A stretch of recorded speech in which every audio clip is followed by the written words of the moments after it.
आता ॲटिट्यूड 4 प्रकारचे असतात. पहिला attitude zero attitude. Zero attitude ह्या प्रकारची माणसं भयानक असतात. त्यांना काही सांगा, त्यांचं उत्तर ठरलेलं असतं, नाही जमणार. काही सांगा, उत्तर ठरलेलं, नाही जमणार. बर तुला नाही जमायचं ते नाही जमू दे. हा इतका खतरनाक, तो म्हणतो तुलाही नाही जमणार, कुणालाच जमणार नाही. झिरो ॲटिट्यूड वाल्यांचा विषय.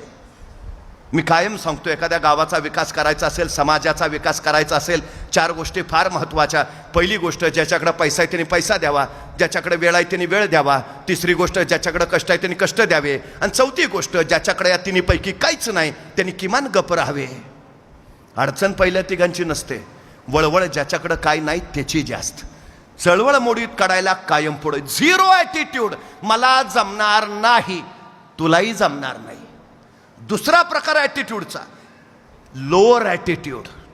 ह्यांनाही काही सांगा, यांचं ठरलेलं असतं, नाही मला नाही जमणार. बरं हे जरा बरं आहे, मला जमणार नाही म्हणतो, पण तो म्हणतो नाही पण तुला जमेल, तू कर.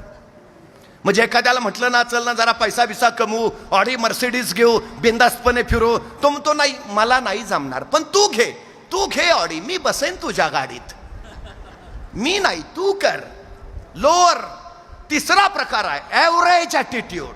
ह्यांचं उत्तर ठरलेलं ना, काही सांगा, ह्यांचं उत्तर ठरलेलं, करू ना, प्रयत्न करायला काय हरकत आहे, जिंकू म्हणत नाही, प्रयत्न करायला काय हरकत आहे, करू ना.